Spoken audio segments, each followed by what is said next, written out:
শুভ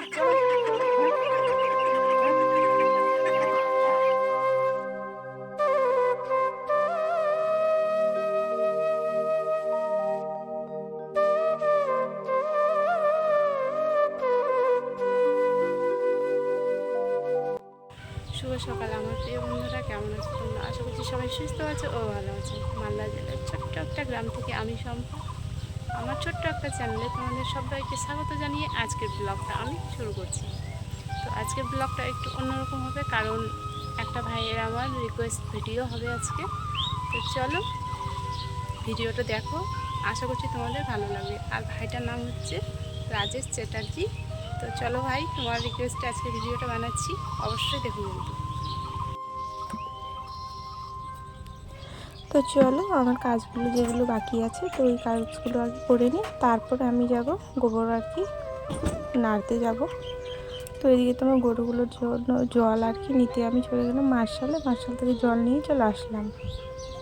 আসার পরে ওই যে চারাটা আছে না, ওটাতে আমি আর কি জলগুলো ঢেলে দেবো। তারপর খাওয়া দাওয়া বাকি আছে, তো খাওয়া দাওয়া করে থালা বাসন ধুয়ে তারপরে আমি যাব গোবর নাড়তে আর কি। তো চলো তোমরা ভিডিওটার সাথে থাকো, কেউ স্কিপ করে যেও না।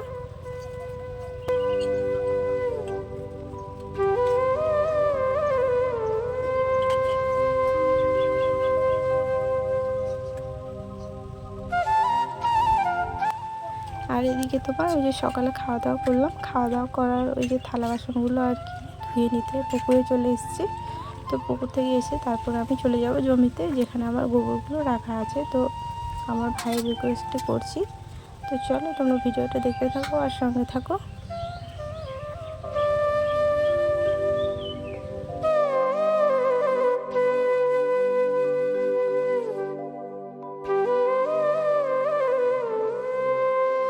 তো এখানে তো গুছিয়ে দেওয়ার জন্য ওই যে পাটকাঠিগুলো আছে, আর কিছুটা ছিল ওগুলো না ওই যে বৃষ্টি হবে ওই জন্য আর কি উঠে আর কি রেখে দিয়েছে বাবা অন্য জায়গায়, না হলে আবার ভিজে যাবে। তো যেগুলো আছে ওগুলো দিয়ে আর কি কয়েকদিন চলবে।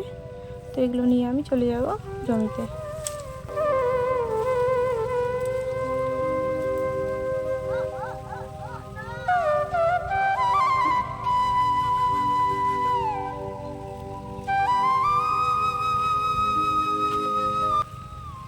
জমিতে রেখে আমি চলে আসলাম, আর এসে দেখছি যে ছাগলটার ঘাস শেষ হয়ে গেছে।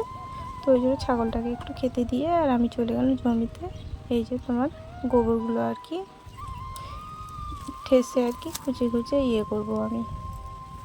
তো এদিকে তোমার না এত রোদ হয়েছে যে শক্ত শক্ত হয়ে গেছে, তো ওই জন্য জলের পরিমাণটা একটু বেশি লেগেছে। তো তার জন্য ভালোই আজকে একটু টাইম লেগেছে। তো ভাই তোমার জন্য এত কষ্ট করে আমি রোদের মধ্যে আর কি ভিডিওটা করলাম। খুব রোদ জানো, এখন বাজে তোমার 10টা। তো 10টার সময় আমি আর কি খাওয়া দাওয়া করে শুধু তোমার জন্য ভিডিওটা আর কি করলাম রোদের মধ্যে। না হলে না আমি খুব সকালে গোবর আর কি ইয়ে করি, না হলে একদম বিকেলে। তো তোমার রিকোয়েস্টের জন্য আর কি করতে হলো। তো তোমার ভালো লাগলে আমার ওটাই অনেক।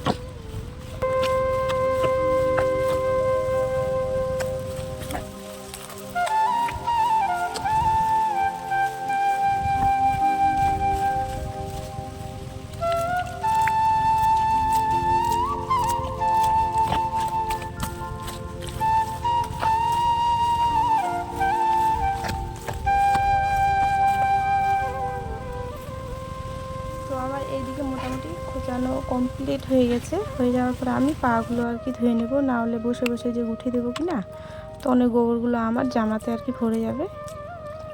তো ভরে গেলে কি না আর উঠতেই চাইবে না। তো তার জন্য আর কি পা হাতগুলো আমি ভালো করে ধুয়ে নিলাম। ধুয়ে নেওয়ার পরে এই যে পাটকাঠিগুলো এখানে এনে আর কি রেখেছিলাম। তো দেখো জমির মধ্যে আর কি পাশের জমিগুলোতে আমরা ইয়ে করেছি, কাঠ ফেলেছি। আর এদিকে তোমার গোবরগুলো আমি গোল গোল করে আর কি রাখবো, তাহলে আর কি সুবিধে হয়। আর ওইদিকে দেখো আমার মানে পিছন দিকে দেখো এই যে ওখানে মন্দিরের কাজ চলছে। তো আমাদের এখানে একটা পুজো হয়, তো যখন পুজো হবে তখন অবশ্যই তোমাদের সাথে আমি শেয়ার করব। তো এদিকে আমি গুঠেটা দিচ্ছি আর কি, দেখো রোদের তাপটা দেখলেই বুঝতে পারবে তোমরা। তো খুব কষ্ট করে দিলাম আর কি। তো চলো এগুলো কষ্টের কিছুই না, আমরা গ্রামের মানুষ রোদে কাজ করে আমাদের অভ্যেস আছে। তো মানে কি বলো তো, 1 বছর ধরে আমি রোদে বেরোচ্ছি না, তো তো তার জন্য একটু রোদটা খুবই লাগছে শরীরে। তো চলো আমি গুঠিগুলো দিয়ে দিই, তোমরা সঙ্গে থাকো।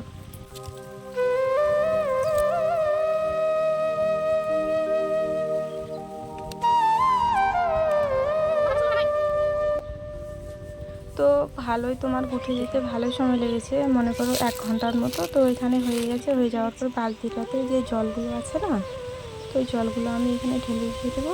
তো আরও যেদিন আমি গোবর আর কি দেবো এখানে, তখন ওই জলটা আর কি কাজে লাগবে। নিচেরটা তাহলে ভিজে ভিজে থাকবে। তো জলটা আমি এখানে ঢেলে রেখে দিলাম। তো চলো, আজকের ভিডিওটা যদি তোমাদের যদি একটুও ভালো লেগে থাকে, তো একটা লাইক করে আর কমেন্ট করে জানিও কেমন হয়েছে। আর আমি চলে গেলাম স্নান করতে।